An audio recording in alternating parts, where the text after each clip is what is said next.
Welcome to Maths Up, my dear student. In this video we will learn about the parametric curve. Okay, मैंने जो previous video बनाए हैं उसमें मैंने जो cover किया है उसमें I have covered basics of parametric curve.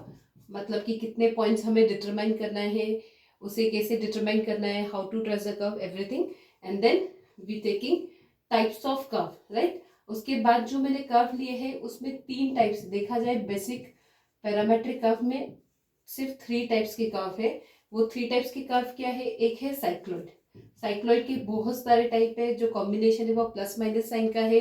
जो स्टैंडर्ड इक्वेशन होती है इट में like this t plus sign t and y is you can say 1 plus cos t, right. इसमें प्लस माइनस साइन चेंज हो सकता है, t प्लस cos t हो सकता है, 1 प्लस साइन t हो सकता है। So there are so many combination of cycloid. और जो पॉसिबल साइक्लॉइड्स बनते हैं वो मैंने आपको बताया था हाउ टू मेक। ओके, जो सेकंड टाइप है वहां पर मुझे x और y मिलते हैं एल्जेब्रिक फंक्शंस। एल्जेब्रिक फंक्शंस मतलब दिस टाइप ऑफ फंक्शंस, और this may be like this a by T, y is t by a and so on. तो ये दूसरा टाइप है। और जो तीसरा टाइप है वो मैंने यहाँ पर लिखा है x raise to 2/3 plus y raise to 2/3 equals to this. And the second question I have written here x by a 2/3 plus y by b 2/3 equals to 1। Okay, यहाँ ये क्वेश्चन बहुत इंपॉर्टेंट है क्योंकि आगे मल्टीपल इंटीग्रल में भी इस question पे एरिया डिटरमाइन करने के लिए या रेक्टिफिकेशन में लेंथ ऑफ कर्व डिटरमाइन करने के लिए पूछा जाता है, राइट। अब देखो ये कर्व में हम जब पहली बार फर्स्ट हमारा जो लुक होता है इस पे, तो हमें लगता है कि ये पैरामेट्रिक फंक्शन नहीं है। क्यों? क्योंकि पैरामेट्रिक फंक्शन की डेफिनेशन तो क्या थी? x is a function of t and y is a function of t, but here they don't give in x is a function of t and y is a function of t। यहाँ पर हमको substitute करना होता है। Okay, so by taking the substitution we will make it parametric. Okay, directly they don't give in कि ये parametric equation है। हम यहाँ सब्स्टिट्यूशंस करेंगे एंड सब्स्टिट्यूशन की हेल्प से हम इसको पैरामेट्रिक इक्वेशन में कन्वर्ट करेंगे, राइट। तो इसके स्टैंडर्ड सब्स्टिट्यूशन क्या है? देखो x इक्वल्स टू हम हमेशा cos की टर्म्स में सब्स्टिट्यूट करते हैं, चाहे वो पोलर हो या पैरामेट्रिक। और y जो है वो हम किसकी टर्म्स में सब्स्टिट्यूट करते हैं? साइन की टर्म में। तो यहाँ हम क्या रहते हैं? a cos y क्यूब, ये बाई 3 है तो क्यूब लिया। अगर यहाँ बाई 5 होता तो क्या लेती मैं? Raise to 5। अगर यहाँ बाई 7 होता तो मैं क्या लेती? Raise to 7। Okay, and here this comes a sin cube t। अब जब हम ये वैल्यू यहाँ सब्स्टिट्यूट करेंगे तो मुझे क्या मिलता है? LHS equals to RHS। मतलब हमारे सब्स्टिट्यूशंस क्या है? करेक्ट। सिर्फ इतना ध्यान रखो, यहाँ क्यूब कैसे लेते हैं, रेस टू 5 कैसे लेते हैं, तो यहाँ पर जो डिनोमिनेटर में पावर है वही तुम्हारा कॉस और साइन का क्या होगा? रेस टू होगा। क्लियर? यहाँ पर देखो उन्होंने यहाँ equals to a by 2/3, a raise to 2/3 दिया था, वहां पे इक्वल्स टू 1 दिया है। तो वहां पर हम क्या सब्स्टिट्यूशन लेंगे? x equals to a cos cube t and y equals to b sin cube t। तो a और a, b और b कैंसिल हो जाएगा और मुझे कितना मिलेगा? Equals to 1। Is it clear? We'll start this question, we'll solve this question, and this question is you have to consider as a practice question that you have to solve. Okay, so we start this question. देखो, once you write the substitutions, then तुम्हें जो given equation है उससे अब कोई मतलब नहीं है। हम जो पूरी equation solve करेंगे, पूरा curve tracing का जो procedure follow करेंगे, this is based on this 2 equations only, right? तो सबसे पहला point हम क्या निकालते हैं? Symmetry। अब symmetry में अगर रिवाइज करें तो सिमेट्री में हम 2 काम करते थे। हम एक सिमेट्री चेक करते थे by t changes to minus t, और दूसरी सिमेट्री चेक करते थे by t changes to pi minus t, right. Pi minus t वाला सिमेट्री तुम्हें कब चेक करना है? जब फंक्शन ट्रिग्नोमेट्री हो। एल्जेब्रिक फंक्शन है, no need to check this symmetry, but the function is trigonometry, definitely you need to check by this also. Okay, अब क्या था इसमें? सिमेट्री के पॉइंट्स क्या थे कि जो भी अनचेंज्ड रहेगा कर्व उसके अबाउट क्या होगा? सिमेट्री। ओके, दूसरी बात हमने क्या देखी थी? जो चेंज होता है it changes by sine only, right. अगर वो चेंजेस बाय साइन ओनली नहीं होकर उसका फंक्शन कोई नया फंक्शन बन रहा है which is not given function, तो वो हम कंसिडर नहीं करेंगे। क्लियर? ये छोटी छोटी बातें हैं लेकिन तुम ये भूल जाते हो, उसके कारण तुम मिस्टेक्स करते हो while you solving the questions. तो ये you have to keep in mind, जो चेंज हो रहा है इधर x और y, वो कैसे चेंज होना चाहिए? Only by sine. Okay, so will check the symmetry for this. अब इसके लिए मैंने जब यहाँ पर फर्स्ट इक्वेशन में t को रिप्लेस किया माइनस टी से, और यहाँ पर भी मैंने t को रिप्लेस किया माइनस टी से, लेट्स सी क्या मिलता है। यहाँ मुझे मिलता है cos of minus theta is cos theta, that is cos cube t.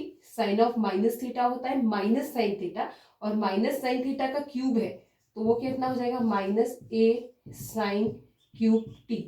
X unchanged, y changes by sine only. Okay, तो हम यहाँ पर क्या लिखेंगे, हमें एक क्या मिला, सिमेट्री अबाउट एक्स एक्सिस। क्यों, क्योंकि एक्स अनचेंज था, राइट। अब दूसरा चेक करेंगे इसके लिए, t changes to pi minus t. अब जब t changes to pi minus t किया तो मुझे ये क्या मिलता है, cos cube pi minus t, right. देखो पाई माइनस टी मतलब it lies in second quadrant where we have terms pi minus theta. Add sugar to coffee, यहाँ पर cos क्या होता है, माइनस, तो मुझे ये कितना मिला, माइनस का cos क्यूब टी, और यहाँ पर सब्स्टिट्यूट किया y equals to sine cube pi minus t, तो ये साइन प्लस, तो मुझे यहाँ क्या मिलता है, y sin cube t, y unchanged and x changes by sin only. So the curve is symmetric about y axis as well. Okay, तो यहाँ मुझे सिमेट्री क्या मिली, curve is symmetric about x axis and y axis. What next we determine? Tangent. Okay, तो tangent के लिए हम क्या देखते हैं, फॉर्मूला क्या है टेंजेंट का, dy by dx which is equals to dy by dt upon में dx by dt. Why we consider this formula? क्यों, टेंजेंट तो हमेशा dy by dx ही होता है, लेकिन यहाँ पर x and y are the function of t, इसलिए हम x और y को किसके रिस्पेक्ट में डिफरेंशिएट करेंगे, t के रिस्पेक्ट में, right. So we first determine dy by dt, that is differentiation of y with respect to t। तो मुझे क्या मिलेगा, a कांस्टेंट, पहले किसका होता है, पावर का, this comes 3 sine square t, और फिर साइन टी का कितना, cos t. Differentiation always follows chain rule, पहले पावर देन फंक्शन, राइट। ये मुझे मिला। Now we determine dx by dt, तो मुझे dx by dt क्या मिलेगा, again this a as it is 3 cos cube t का 3 कॉस स्क्वायर टी, और फिर कॉस टी का कितना, with minus sine sine t, right. तो ये मुझे दोनों वैल्यू हम कहाँ रख देंगे, इस फॉर्मूले में, तो यहाँ से मुझे dy by dx कितना मिल जाएगा, पहले रखेंगे dy by dt, that is 3a sine square t cos t, okay, then dx by dt, तो वो कितना है, माइनस का 3a cos square t and sine t, 3a cancel, 1 cos cancelled by this, 1 sin cancelled by this, तो मुझे यहाँ पर dy by dx कितना मिलता है, माइनस का sin t, this the minus sine, by cos t, that you can write minus tan t. So this is the tangent, right? हमने second point निकाल लिया टेंजेंट। अब थर्ड पॉइंट क्या है हमारा, कि हमें वो टेबल फॉर्म करना है, और फोर्थ पॉइंट क्या है, वो हम फोर्थ पॉइंट कब लिखते हैं, reason where the curve is present, या फिर रीजन ऑफ एब्सेंस लिखना है तो you just make it opposite. तो फोर्थ पॉइंट हम क्या लिखते हैं, रीजन लिखते हैं, वो कब लिखते हैं, जब हम कर्व को ट्रेस कर देते हैं। तो now we form the table for the value of t, you have to determine x, y and dy by. So in this table we have to determine the value of x, y and dy by dx corresponding to the value of t, right? जब भी trigonometric function है तब तुम्हें t की values कैसी लेनी है, 0, पाई by 2, pi, 3 pi by 2, 2 pi and so on. और यहाँ देखो सिमेट्री एक्स एक्सिस और वाई एक्सिस दोनों है, तो अगर मैं एक क्वाड्रेंट में भी कर्व बनाती हूँ तो वैसा ही वैसा सिमेट्री में वाई एक्सिस के बता सकती हूँ, सिमिलर सिमेट्री में किसके बता सकती हूँ, एक्स एक्सिस के। तो अगर तुमने 0 पाई बाई 2 भी लिया देन इट इज इनफ, लेकिन ठीक है हम और आगे वैल्यू लेते हैं, से pi and 3 pi by 2। Let's see, जब मैंने t इक्वल्स टू 0 को रखा कहाँ पर, x में, तो cos 0 होता है 1, तो x कितना मिला, a। y में रखा तो sin 0 होता है 0, ओके। dy by dx में रखा तो tan 0 होता है 0। dy by dx equals to 0, मतलब tangent is parallel to x axis. Okay, now the next point, pi by 2. So cos pi by 2 is 0, sin pi by 2 is 1 and tan pi by 2 is infinity. Infinity मतलब tangent is parallel to y axis. Right, now come on the next, pi. तो cos pi होता है -1, -1 का cube is again minus, so this comes minus a. Sin pi is 0, right? Tan pi is 0. Tangent is parallel to x axis. One more point I have taken here, which is 3 pi by 2. तो इसको भी check कर लेते हैं क्या मिलेगा. 3 pi by 2 रखा, cos 3 pi by 2. अब देखो यहाँ 3 pi by 2 या तो तुम डायरेक्टली कैलकुलेटर से निकाल लो, और कैलकुलेटर से नहीं निकालना है then you can determine with the help of pi plus pi by 2 करके. तो पाई प्लस पाई बाई 2 मतलब it lies in third quadrant. Okay, third quadrant आया तो वहां पर x क्या होता है, पाई प्लस एच शुगर 2 कॉफी. तो x क्या हो, कॉस क्या होता है, नेगेटिव. वैसे साइन भी क्या होता है, नेगेटिव, लेकिन साइन सॉरी ये तो हो जाएगा 0 एंड दिस बिकम माइनस का a. यहाँ पे रखा tan 3 पाई बाई 2, तो फिर से मुझे क्या मिलेगा, इन्फिनिटी.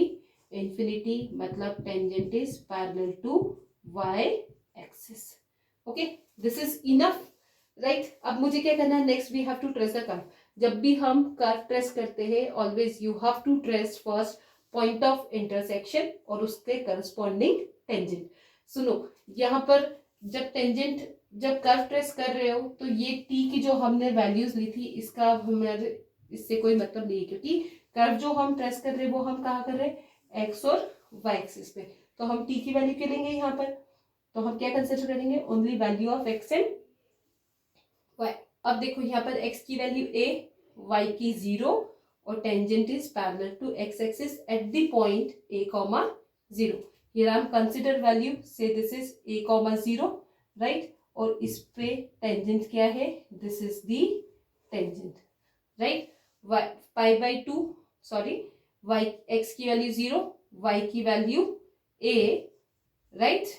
यहाँ पर हम ले लेते हैं ये 0, a और इस पे टेंजेंट क्या है, पैरेलल टू y एक्सिस, मतलब ये क्या है, टेंजेंट. क्लियर. अब थर्ड वैल्यू लेते हैं, x माइनस है y 0, मतलब तुम्हें यहाँ मिल रही है वैल्यू x का माइनस a और y 0. टेंजेंट क्या है बेटा, parallel to x axis. Again this is the tangent and this is the point which is minus a, 0. Third point 0, minus a, मतलब x 0 एंड y क्या है, negative. This is the point, right. इस पे tangent क्या है, parallel to y axis. Okay, this we have done. Now start tracing the curve. तो curve कहाँ से ट्रेस करते हैं, always you have to start from point of intersection. तो यहाँ से कर्व स्टार्ट होगा, it touches the tangent and moving towards the next point. Next point को भी ये टेंजेंट को टच करेगा, it moving towards the next point, it moving towards the next point. अगर इतने पॉइंट्स नहीं निकालना है, सिर्फ एक निकाला, तो curve is symmetric about x axis, curve is symmetric about y axis. Symmetry से भी हम इसको निकाल सकते हैं. सो दिस द कर्व जिसको हम क्या बोलते हैं, एस्ट्रॉइड. अब हम निकालेंगे last point which is region. Okay, closed curve है, राइट. अगर हम इसकी एक्स एक्सिस की रेंज देखेंगे तो माइनस a टू a के बीच में कर्व आ गया. वाई एक्सिस की रेंज देखेंगे तो a to minus a to a के बीच में कर्व आ गया. तो यहाँ पर region where the curve exist वो क्या है, minus a to a and y का भी क्या है, minus a to a. This is the region where the curve exist and rest of the region curve does not exist. I hope you understand this question. This is the practice question that you have to solve. Similar type question है, सिर्फ substitution में यहाँ a आएगा और यहाँ पर b आएगा, right? तो जब तुम substitution में a b लोगे तो यहाँ तुम्हें values change मिलेगी. That accordingly you have to solve it. But the question similar रहेगा, asteroid बनेगा वहाँ पर भी, right? Okay. So I hope you understand this.